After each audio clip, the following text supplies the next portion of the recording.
Right, look at this thing. This is the 2026 Peugeot 408 GT. And I'm gonna say something that's going to annoy a lot of German car fans watching this video. For the money, this fastback does more than a BMW 4 Series Gran Coupe. Not in every single way, I'll be honest with you about where it loses, but in enough ways that if you're cross-shopping this segment, you need to watch this whole video before you sign anything. Let's start with the reason most people even notice this car in the first place: the way it looks.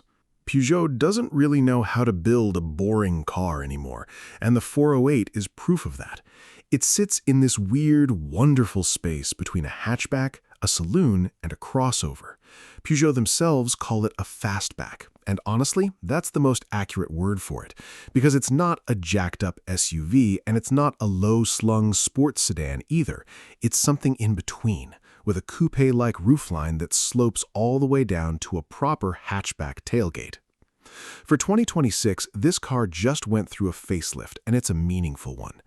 Up front, you get a redesigned face with Peugeot's new 3-claw daytime lighting signature. It's sharp, it's aggressive, and it makes the old car look dated by comparison. On GT trim specifically, you get matrix LED headlights that automatically adapt their beam pattern so you're not blinding oncoming traffic, plus an illuminated front grille and illuminated lion badge that genuinely turns heads at night. There's also a new paint option, flare green metallic, added as part of this refresh. The GT trim rides on 20-inch wheels, and combined with the coupe roofline and that long, sloping rear glass, this car photographs like something that costs twice as much. This is genuinely one of the best-looking cars in its price bracket, full stop, and that includes cars wearing a premium badge. Step inside, and the story continues, mostly. Peugeot has clearly worked hard on cabin quality here.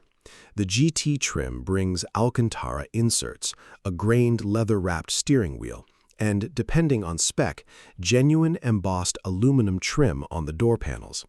There's ambient lighting with 8 selectable colors running from the dashboard into the doors, and the general build quality feels tight and well screwed together. Sitting in the transmission tunnel area, the finish genuinely reminds you of high-end kitchen hardware. That's not me being generous, that's a common reaction among reviewers who've tested this car back-to-back with far pricier metal. Now let's talk about the elephant in the room, Peugeot's iCockpit.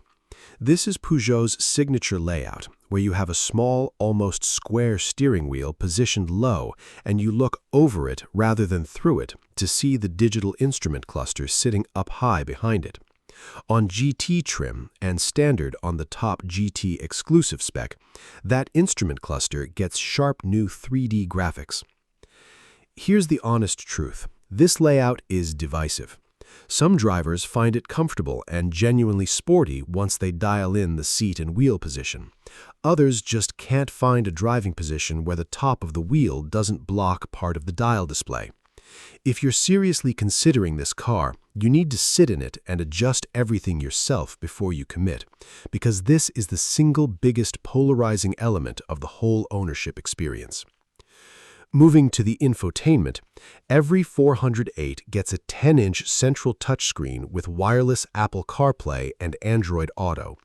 Below that screen, Peugeot has a row of what they call iToggles, customizable touch shortcuts for things like your climate settings, favorite navigation destinations, or radio presets. It's a genuinely clever idea. It means you're not diving through menus for things you use every day. The catch is the main screen itself.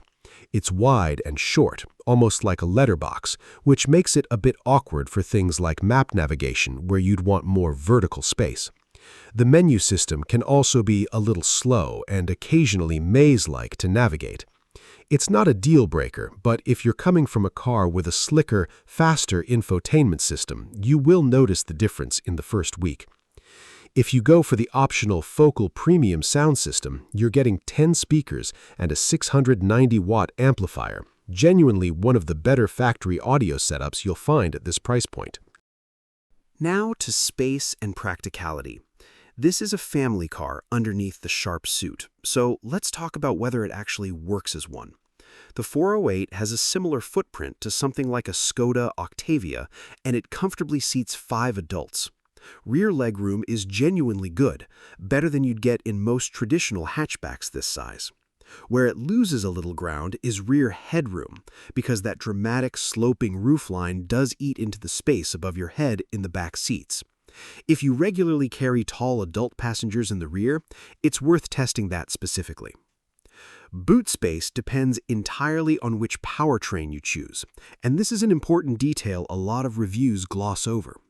The mild hybrid version has the biggest boot in the range, at 536 liters. The plug-in hybrid and the fully electric E408 both drop to 471 liters because their battery packs live under the boot floor. If you go for the optional focal sound system, subtract a bit more. 508 liters on the hybrid, 454 liters on the electrified versions, to make room for the subwoofer. Fold the rear seats, which split 60-40, and you're looking at over 1,580 liters with the hybrid. The boot itself is a nice practical square shape, which makes it easier to actually use that space, rather than fighting awkward angles. Now let's get into the powertrains, because Peugeot gives you real choice here, and the GT trim is available across almost the entire lineup. The volume seller, and the one most GT buyers will actually drive home in, is the mild hybrid. It pairs a 1.2-liter 3-cylinder petrol engine with a 16-kilowatt electric motor and a 48-volt battery, sending power through a 6-speed dual-clutch automatic. Output is 145 horsepower, and 0 to 62 miles an hour takes 9.4 seconds. It'll creep along on electric power for very short bursts at low speed. Think parking lots and stop-start traffic. But it's not going to run silently down a motorway like a proper plug-in hybrid. It's the most affordable way into a 408 GT, and for buyers who don't have home charging, it's the sensible pick. Step up, and you've got the plug-in hybrid, which is where this car gets seriously impressive. It combines a 1.6-liter turbo engine with an electric motor for a combined 240 horsepower, cutting the 0 to 62 miles an hour down to 7.5 seconds. More importantly, this facelifted version now offers an official all-electric range of around 53 miles. That means most people's daily commute could realistically happen on electric power alone, with the petrol engine only kicking in for longer trips. If you can charge at home or at work, this is the version that makes the most sense of the whole lineup.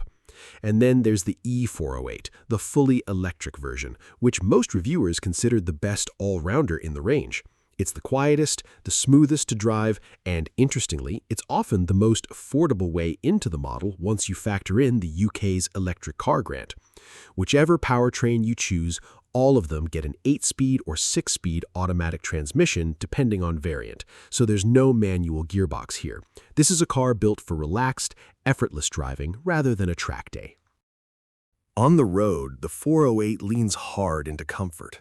The ride at higher speeds is genuinely composed and settled. This is not a car that gets flustered on a motorway. Where the mild hybrid shows its limits is when you're merging onto a fast-moving road.